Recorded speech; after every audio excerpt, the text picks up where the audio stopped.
começando mais um estudo do Evangelho à luz da doutrina espírita, e a passagem de hoje é a Confissão de Pedro. Eu vou passar aqui para a Andréia para ler.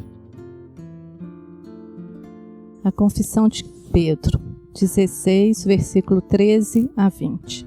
E chegando Jesus às partes de Cesareia de Filipe, interrogou os seus discípulos, dizendo: Quem dizem aos homens ser o Filho do Homem? E eles disseram, uns João Batista, outros Elias e outros Jeremias, ou um dos profetas. Disse-lhes ele: E vós, quem dizeis que eu sou? E Simão Pedro respondendo disse: Tu és o Cristo, o Filho de Deus vivo. E Jesus respondendo disse-lhe: Bem-aventurado és tu, Simão Barjonas, porque tu não revelou a carne e o sangue, mas meu Pai que está nos céus. Pois também eu te digo que tu és Pedro, sobre essa pedra edificarei a minha igreja, e as portas do inferno não prevalecerão contra ela. E eu te darei as chaves do reino dos céus, e tudo o que ligares na terra será ligado no céu, e tudo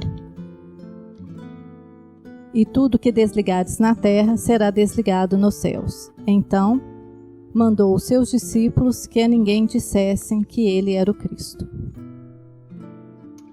Nós vemos o processo pedagógico, didático de Jesus, quando ele se aproxima dos discípulos e faz perguntas.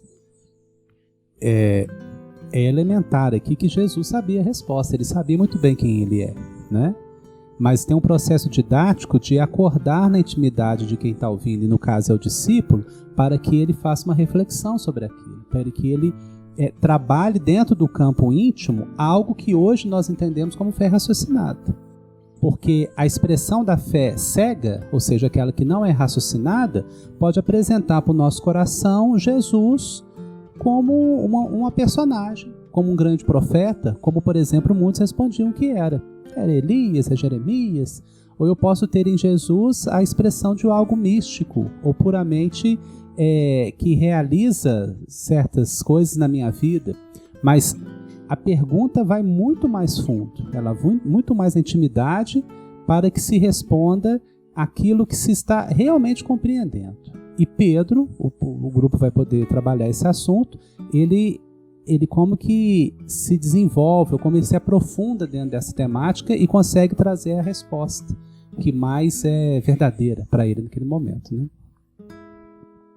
O interessante nessa passagem é que Jesus quer ouvir uma opinião, já sabia a resposta, mas queria saber a opinião do que falam deles, né? Do que falam dele, e os discípulos falaram isso, mas leva até a gente a refletir um pouco sobre essa questão da ressurreição, reencarnação, né? Que é tão bem trabalhado na doutrina espírita. Mas logo em seguida ele faz uma pergunta mais direta, né? E vós? Esse vós, né? Estava falando com quem? E de quem? Podemos trazer para nós, né? Vós, meus discípulos, ou candidatos a discípulos, né? E vós? O que vocês pensam? Vocês estão indo pelo entendimento da multidão, ou do que as pessoas estão falando, ou pelo que vocês já viram em estarem me acompanhando, né? Então é uma pergunta extremamente significativa que acho que ecoa dentro de cada um de nós, tem que ecoar sempre. E nós, por sermos candidatos, né, falo por mim, a discípulos de Jesus, dá o que pensar, dá muito o que pensar, né? Hoje, como é que eu encaro essa questão do Cristo, né? Quem é ele? Sobretudo depois da doutrina espírita, dos esclarecimentos que a doutrina traz em torno de quem foi Jesus aqui para nós, quem é Jesus, que é o governador espiritual da Terra, aquilo que a gente acredita. Depois de eu estudar tudo isso, de eu ler, refletir,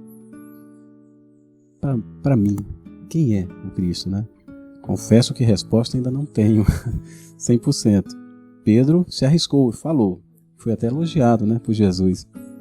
Mas é uma pergunta que dentro de mim realmente ainda ecoa. Eu acho que deve ecoar, acho que no íntimo de muita gente ainda.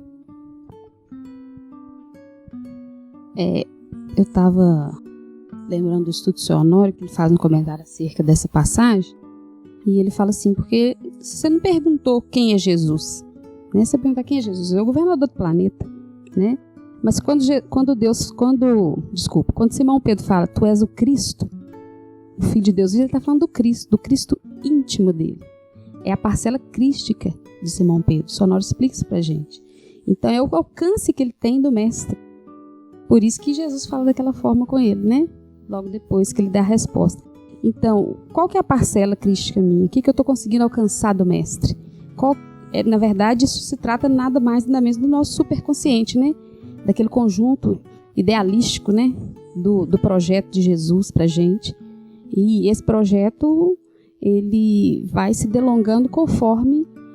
Se delongando não é a palavra que eu queria usar. Se concretizando conforme o que eu consigo afirmar em matéria de perdão, de indulgência com o semelhante, de tolerância, de paciência no dia a dia. É nessa hora que eu revelo o meu Cristo, né? Fora disso, a gente não consegue revelar o que a gente já entendeu de Jesus, não. Né? Com palavras, muito menos, né? Mas sim com ações, e ações que partem do nosso coração, da nossa sinceridade. A gente fica pensando nas pessoas que lidam com o Novo Testamento, por exemplo, que a gente está tentando estudar aqui à luz da doutrina espírita, e fica pensando o que significa para a pessoa essa confissão de Pedro. Né? Uma pessoa simples do povo, qualquer um de nós no cotidiano da vida, porque isso tem um significado tão sublime, tão alto. Mas, curiosamente, a gente chega na seguinte equação: ninguém caminha sem gravitar em torno de um grande ideal. Se a pessoa não projeta algo muito superior para ela, é uma necessidade até de sobrevivência, ela não consegue caminhar, ela para no tempo. A gente nota que as pessoas que perdem esperança completamente na vida, no ideal, não importa se na religião, se no projeto de cidadania dela, ela entra em ostracismo. Ela simplesmente sobrevive, né? Então ela vegeta, ela não tem vida.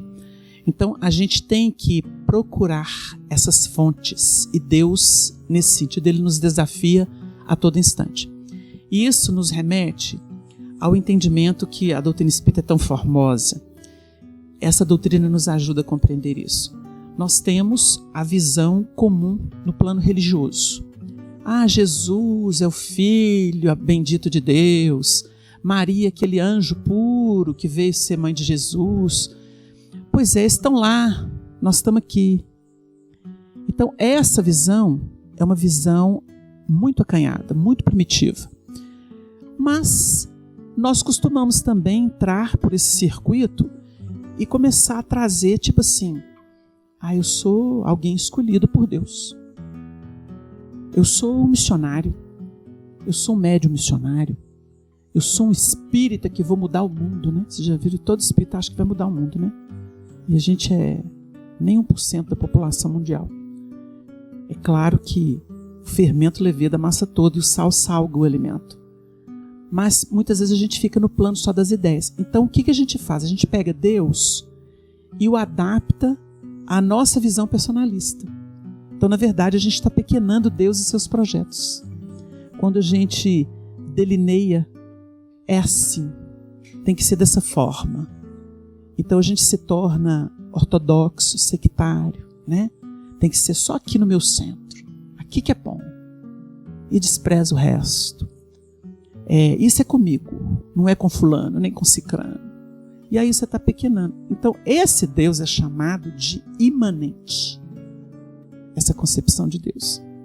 E o que a gente observa nesse texto aqui é que Pedro, porque vocês observem aqui, olha a beleza do assunto. E chegando Jesus, ou melhor, pulando isso aqui. Quem dizem os homens ser o Filho do Homem? E eles, não dá nome, disseram. Uns João Batista, outros Elias, e outros Jeremias ou um dos profetas. Isso é uma ideia de imanência. Eu estou materializando um propósito, segundo o que eu entendo aqui. Ou seja, a linha de abordagem ela ainda é tendenciosa. Aí ele fala assim, o povo fala dessa forma, é muito impreciso, é muito confuso. E vós, quem dizeis que eu sou? Então ele se dá o título de Filho do Homem. A proposta da renovação para a gente. E Simão Pedro, Curiosamente, Simão Pedro, olha, ele entra no barco de Simão. Vocês já notaram como é que Simão tem um papel de referência para o cristianismo? Ele consegue dinamizar as propostas crísticas e Jesus aproveita isso muito dele, essa peculiaridade dele. Então ele falou assim, e Simão Pedro, respondendo, disse, tu és o Cristo, o Filho de Deus vivo. Quando ele diz isso, ele transcende. Ele sai da confusão de palpite, porque ele pegou no âmago do ser. E Jesus vai valorizar isso aqui nele. Então ele se projeta no tempo e no espaço e alcança o âmago da proposta. Tem muita gente no meio espírita hoje que não consegue chegar nessa equação do Pedro. Ah, Jesus, e materializa Jesus. E deifica Jesus. E aí você vai ver aqueles palpites. Ah, porque o Cristo é um espírito que incorpora Jesus para poder revelar as coisas de Deus. Essas teorias todas existem por aí. Mas o Pedro chegou no âmago. Tu és o Cristo, Filho do Deus vivo. Porque o Cristo é a imagem de Deus na criação. Ela é transcendente. É a pura transcendência. Quando você fala de Jesus, você está falando do Espírito que materializa um propósito. É um Espírito. Jesus, ele tem uma história evolutiva. Mas quando você fala do Cristo, aí você está falando da missão que esse Espírito executou. Porque ele nos apanha onde a gente está, nas circunstâncias da nossa vida, e fala assim, vem aqui, leva para o infinito e solta você. Porque ele não pode ficar prendendo, tem que te soltar. Por isso que ele sai de cena. O esposo vai embora, tem hora. Né? E quem fica lá na condição de viuvez tem que dar conta do recado, que é tema de evangelho, né? Está escrito isso. Então a gente lembra o assunto só para poder abrir, para a gente poder refletir a grandeza desse momento aqui. Seria mais ou menos dizer assim, o Chico Xavier lidou com todo tipo de dificuldade. Começou de 4 para 5 anos perdendo a mãe. A mãe desencarnada com poucos meses ensina para ele a perdoar. E olha que espírito com pouco tempo de vida espiritual, vendo um filho levar garfada, lamber ferida, apanhar 2 vezes por dia, tinha pulado no pescoço daquela mulher, que era a madrinha dele. Tinha pulado no pescoço dela. Mas era um anjo. Ensinou para ele, meu filho, tem que seguir a Deus. Começou a ensinar cristianismo para ele de 4 para 5 anos. Ele se projeta com todo o sacrifício. Aí chega um dia que ele fala assim, o Emmanuel comunicou que eu fui desapropriado. E ria. O que é ser desapropriado? Você não tem vontade, você não interessa o que você pensa, você tem que entender o seguinte, Deus vai fazer a obra e você vai abrir o coração irrestritamente. Eu aceitei. Ele escreve, tem documentos aí hoje. Noel não me impôs nada. Eu aceitei as disciplinas. Então ele se submete. Aí quem segura um elemento desse? Quem que segura? Deus não dá o Espírito por medida. Então o Chico virou aquela coisa que você fala assim, meu Deus, mas quem é o Chico? É o que Jesus falando. Quem dizem? E vós, quem dizeis que eu sou? Não tem definição. Então a gente lembra do Paulo, né? O Saulo se converte a Paulo. Já é o quê? Uma materialização de uma proposta. Mas o Paulo em ação, operando sob a tutela do Evangelho, ele chega um dia que ele fala assim, já não sou eu quem vive, é o Cristo que vive em mim. Porque toda a proposta dele era universal. Não tinha nada de personalista ali. Então é preciso entender o alcance disso aqui. Sai de você, Cláudia. Sai de você, Edu. Sai de você, Xaxá. Sai de você, Wagner. Transcendam. É isso aqui. Ó. É o que Jesus vem ensinar pra gente fazer. Né? Mas tem gente querendo falar. Wagner, é interessante o que você falou, porque eu acho que quando ele começa a falar assim, pois também eu te digo que tu és Pedro, e sobre esta pedra edificarei a minha igreja, e as portas do inferno não prevalecerão contra ela. Né? Esse sair, né, essa mudança que a gente tem que fazer, eu estava tentando procurar aqui uma interpretação melhor para as palavras igreja e até para inferno, né? Porque gera controvérsia, né? Então, como é que ele afirma que vai edificar a minha igreja sobre esta pedra e as portas do inferno não prevalecerão? E eu recorri aqui a uma tradução do Haroldo Dutra Dias, onde ele coloca algumas referências, né? Para a palavra igreja, ele define bem. né? Então vamos substituir aqui para ver se a gente clareia um pouco, né? Diz que sobre esta pedra edificaria a minha igreja, traduzindo do literal, a assembleia, o lugar da assembleia, a congregação dos filhos de Israel, a comunidade cristã. Então sobre esta pedra edificareis a comunidade cristã, sobre essa questão de ter considerado ele como Deus, filho do Deus vivo, né? E a questão das portas do inferno, eu também fui aqui atrás e o Haroldo traduz como Hades, né? Como na mitologia grega, como sendo o submundo, aquilo que a gente já vem falando até em outros estudos, né? Aquilo que está dentro de nós que a gente tem que começar a mudar, tem que procurar mudança, tem que sair desse submundo, desse mundo dos mortos, deixar os mortos e não enterrar os seus mortos, né? Para a gente conseguir alcançar isso que o Pedro conseguiu, né? Eu comecei aqui falando minutos atrás que realmente é uma pergunta que ecoa aqui dentro de mim, que eu não sei se eu tenho essa resposta ainda, mas eu acho que o começo é isso que o Wagner falou, essa buscar, procurar sair um pouco de mim para poder transcender, né? Sair desse submundo do Xaxá, submundo do Wagner, né? Cada um sair desse submundo de si mesmo. Quando o Xaxá traz essa referência do submundo, esclarece um pouco o tema do céu, ou dos céus, né? E aí, de novo, nós podemos usar o recurso das definições que a doutrina traz para nós dentro do campo da casa mental. Porque se o Pai está nos céus, nós entendemos que aí se trata do superconsciente. Então, essa capacidade da criatura de acessar algo que não é do domínio ainda consciente, ou daquele domínio do dia a dia, mas é algo que já pode ser acessado, já está acessível. Eu tenho que me esforçar, eu tenho que buscar, eu tenho que fazer por onde, mas eu consigo. E traz aqui o tema da revelação, é um tema tão presente na doutrina, estuda-se tanto revelação, né? E quando Jesus vai falar isso com Pedro, ele fala: não te revelou a carne e o sangue, mas o Pai que está no céu. Isso é uma revelação que vem direto do superconsciente. E não dessa realidade representada em carne e sangue, que pode ser entendida como um somatório também das reencarnações, dos recursos que eu trago, daquilo que eu já vivenciei e que está presente ali simbolizado no sangue, né? Não só simbolicamente, mas de uma forma concreta, física mesmo, o que o sangue representa, né? Dentro da criatura. Olha que coisa interessante o estudo do Evangelho. Simão aqui vai ser identificado com Pedro, que é a pedra, mas primeiramente ele é chamado de Simão Bar Jonas. Bar Jonas significa filho de Jonas. Está dizendo que o pai físico, o pai humano de Pedro se chamava Jonas, né? Mas Jonas é uma referência do Antigo Testamento de um profeta muito importante. Foi citado antes João Batista, Elias, Jeremias, mas como que sutilmente no nome de Simão está incutida ali a presença do profeta Jonas. Porque quando é falado a respeito dos sinais, e uma geração má e adúltera pede um sinal, e eles ficam pedindo a Jesus que demonstre por que ele é o Cristo, e o que Jesus responde? Não será dado a essa geração má e adulta nenhum sinal, senão o sinal do profeta Jonas, que ficou 3 dias e 3 noites no ventre de um grande peixe, da baleia.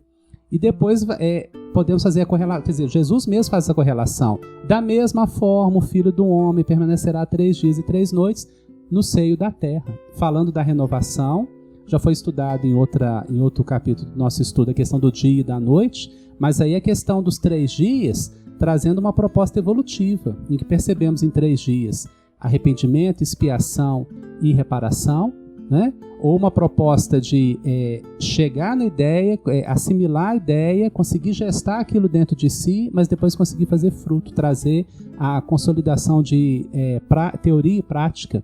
E outros aspectos que essa estrutura tríplice possa trazer para o estudo também.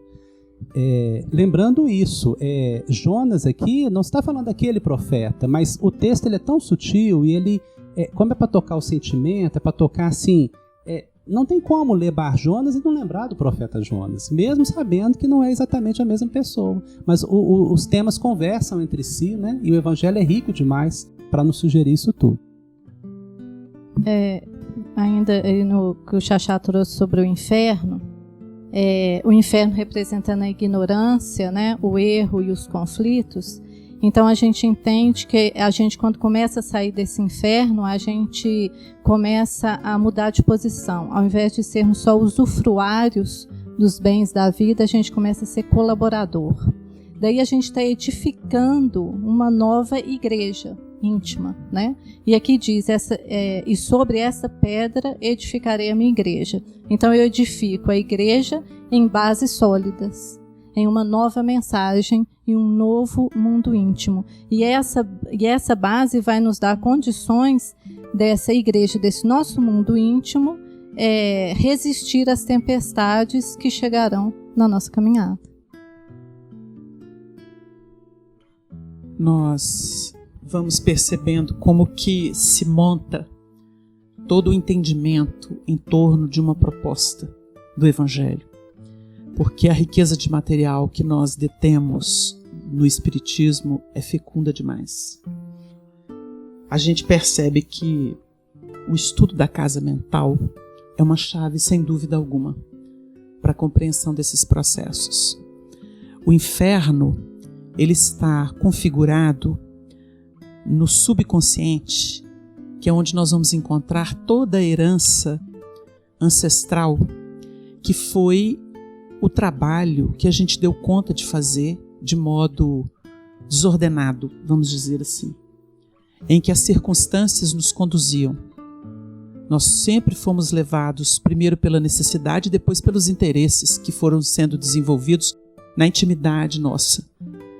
E eles nos enredaram em processos de expiação, de prova, reincidimos, né? Quando a gente, por exemplo, pensa nessas figuras do Antigo Testamento e que são valorizadas por Jesus e por seus seguidores, porque eles eram iniciados, né? Eram judeus, tirando Lucas aí, mas a gente vai lidar com esse material. Então, por exemplo, a gente vai pegar a figura de um Caim cuja saga ela vai estar codificada, né, naquele livro Gênesis de Moisés, que é o primeiro livro. Então ele mata o irmão, é maior a minha maldade que a que possa ser perdoada. Ele demonstra que ele tinha consciência da lei de causa e efeito. Quando Jesus vai se referir sobre esse elemento, ele vai se referir no Evangelho de João, capítulo 8, versículo 44. Vós tendes por pai ao diabo, ele foi homicida desde o princípio. Nele não é verdade, tudo que ele profere é mentira. Jesus mostra pra gente que o Caim é o diabo. Ou seja, ele tem a postura do diabo, que é o que vai contra, até na tradução aí do Haroldo, nas notas de rodapé da tradução dele. É aquele que vai contra o que é divino, o que é verdadeiro. Então você pega esse elemento, até que ele atinja a condição de Noé, que significa repouso, nós temos uma saga. E é a saga da humanidade. Porque aquilo ali é simbologia da história humana. Então quando nós chegamos nos territórios do Evangelho, após atravessar um João Batista, que é a culminância no processo da lei, nós vamos edificar uma casa nova. O Pedro aqui, ele fura o circuito tempo-espaço da Terra. Ele rompe isso. É como se ele tivesse capacitado internamente e se tornou um elemento supersônico, para falar de uma linguagem que já está ultrapassada, e rompe aí a barreira do som, da imagem, e ele projeta para essa transcendência. E o que nós vamos ver?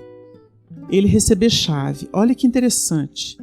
O texto aqui é muito rico. Então ele fala assim: bem-aventurado és tu, Simão Bar-Jonas. Aí o Léo lembra que Jesus evoca a condição dele humana, de filho de Jonas, né?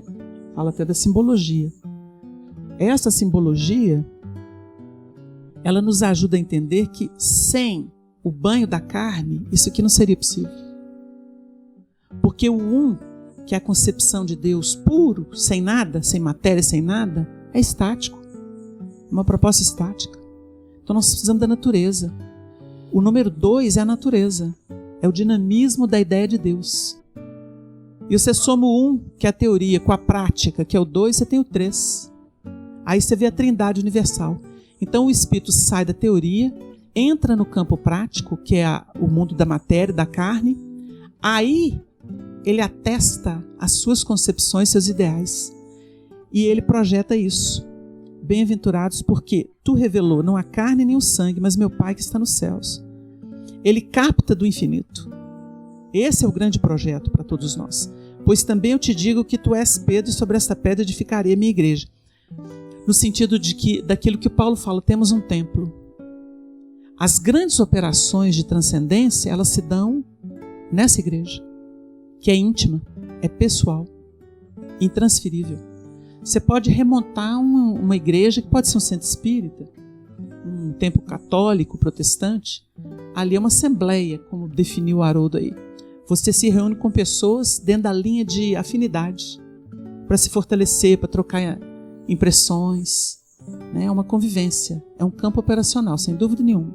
Irriga. Mas o grande templo é o interno. Tanto que, para entrar nessa transcendência, o indivíduo, por exemplo, quando é sacado, uma mãe perdeu um filho assassinado.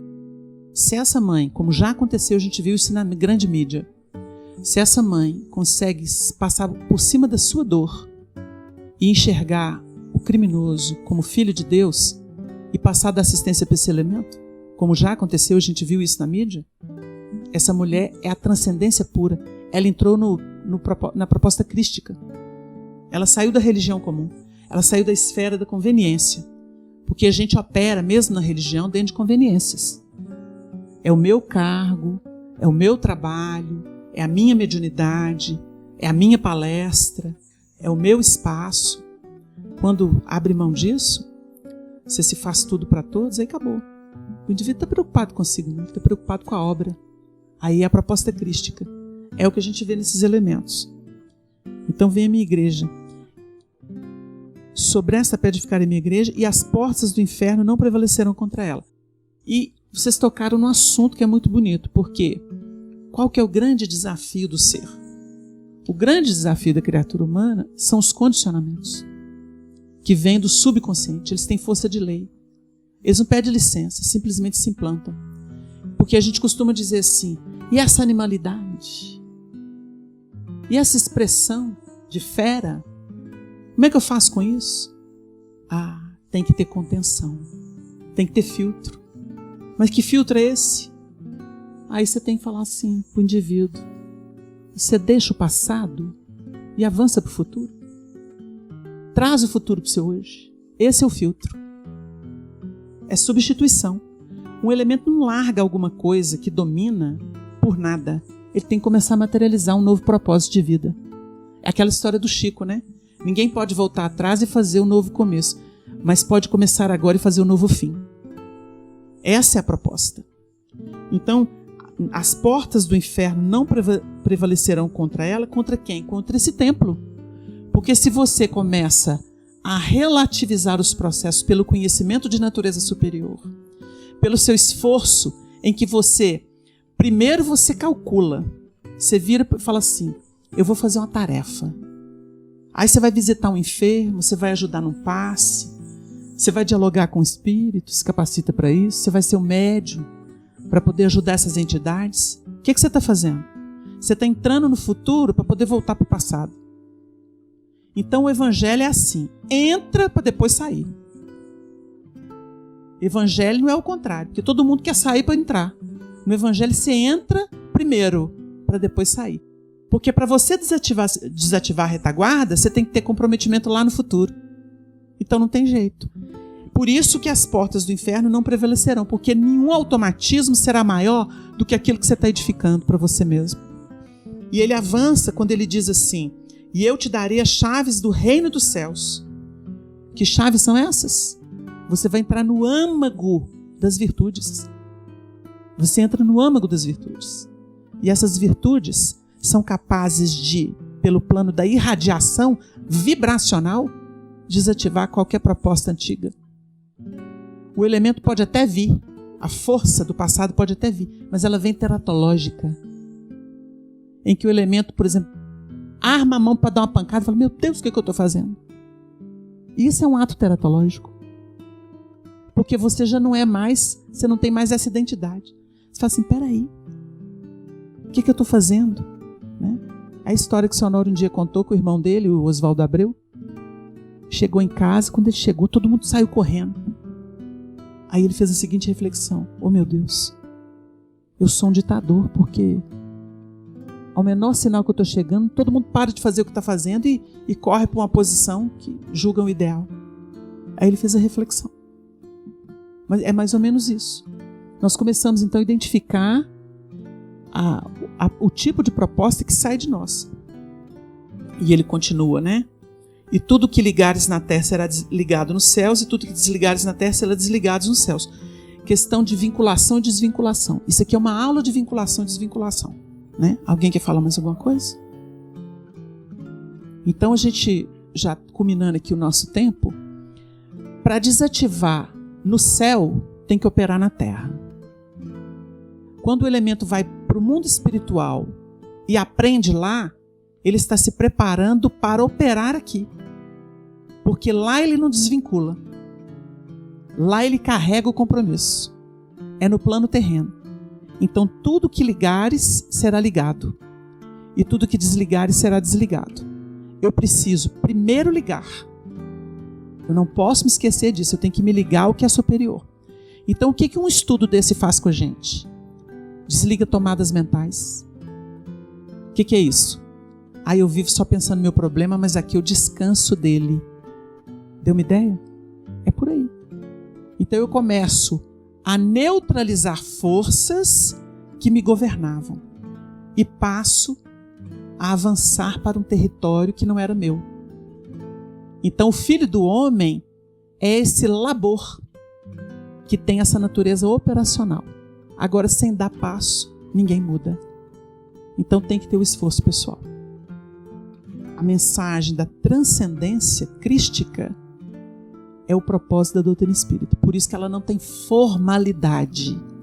O importante do espiritismo não é o centro espírita, o importante não é o movimento espírita, não é o líder espírita, não é o médium espírita. O importante do espiritismo é a mensagem renovadora que deve circular na sua vida onde você está, para que ela se irradie.